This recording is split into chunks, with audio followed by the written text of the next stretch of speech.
In the distant land of yore, Minister and Mouse were trapped in a sock, no wait, a house. And they were lost in that house, and they couldn't find their way out again.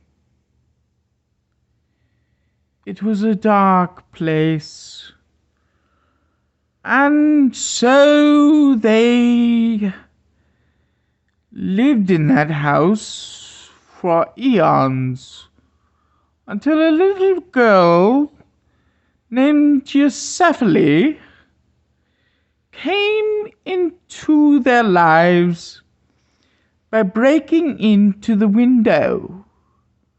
And when she broke into the window,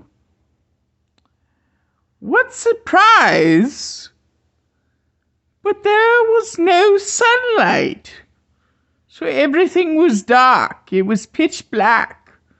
So what do you do in a pitch black room? In a pitch black house? Well, Minister, the first mighty mice, he decided to build candlelight. And Mouse, the second mice, decided to build a fire. And Persephone, or whatever her name was, decided to go to France.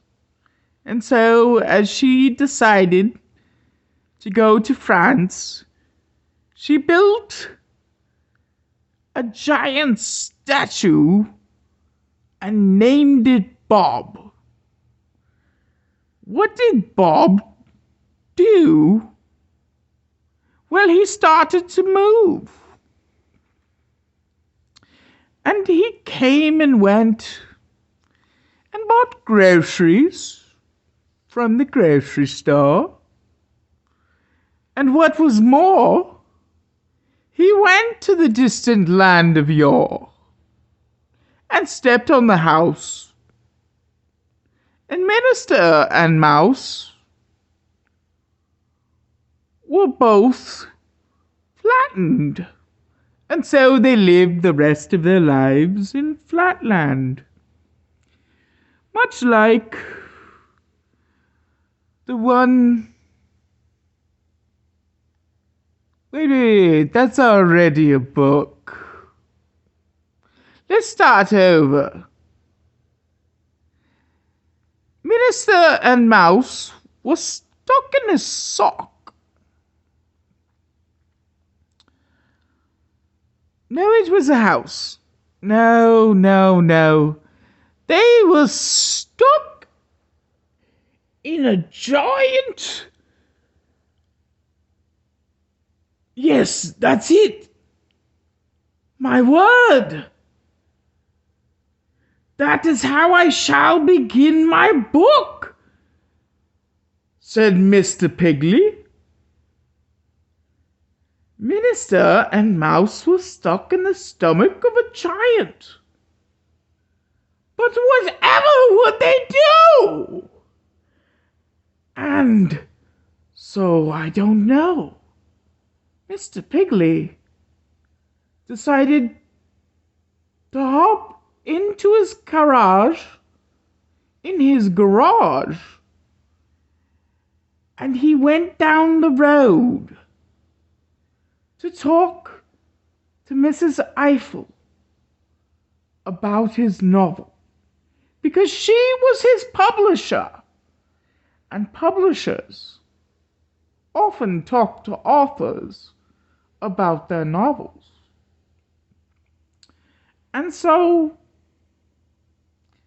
Mr. Piggly pulled up the drive and gave the butler a high five. And he said,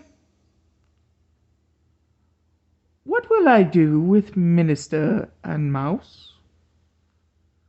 They're stuck in the stomach of a giant, and I don't know what to do with these Mises.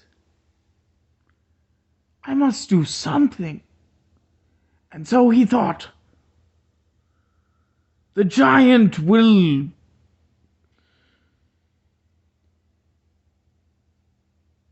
blow up, and then there will be no giant. And so there will be no, because then there'd be no minister or mouse. What should I do? Thought Mr. Piggly. Whatever should I do? I'm a novelist without an idea. Well, you know what he did?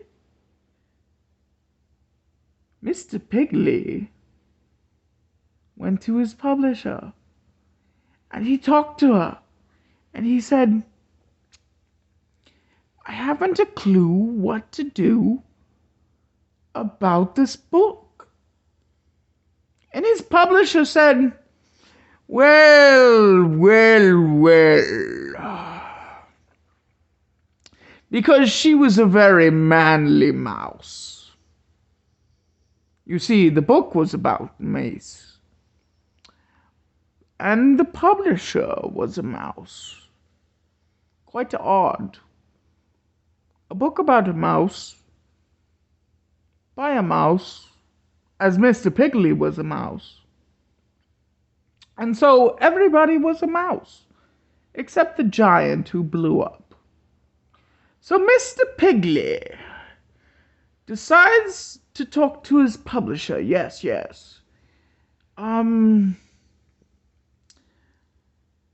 Where am I going with this? I don't know.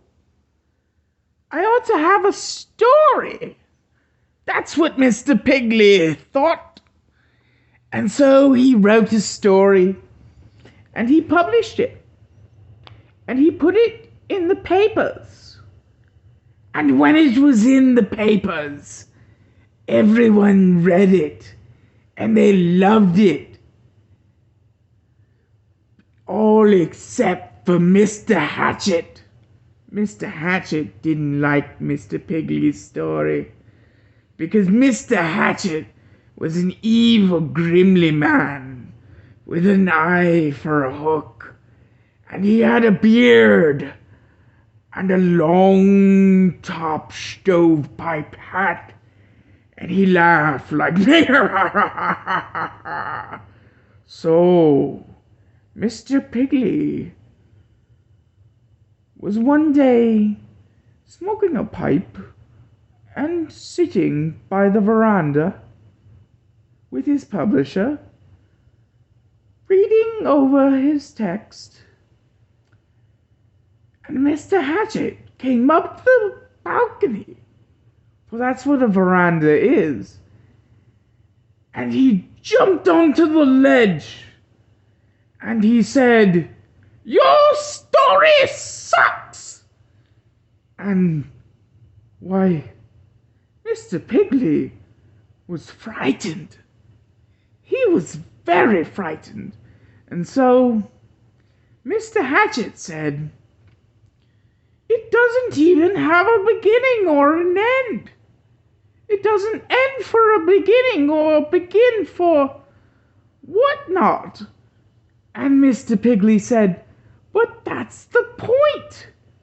We aren't supposed to end the story." And so Mr. Hatchet was like, "Dude, you gotta end the story." And so Mr. Piggly decided to end his story on the veranda. And he wrote about how the giant blew up, and how when the giant blew up, the sky lit up, And the souls of the two mice went into the vast, beautiful, unknown universe. And then there was a wonderful, wonderful world in the sky. And all the mice, the Mises, they became the constellations that you see before you today when you walk out in the field and look at the blue, unarching skies. And so Mr. Piggly published it in the papers. And Mr. Hatchet was like, "This is one weird story, man." And Mr. Piggly was like, "You're right. It should go in the New York Times." And that's exactly what happened. It ended up in the New York Times. But it didn't really go anywhere. It never went anywhere. That was really strange, said Mr. Piggly and Mr. Hatchet, for they kind of thought that this was a good story. But, you know, like all stories, sometimes a story is all about the journey, and there is no end.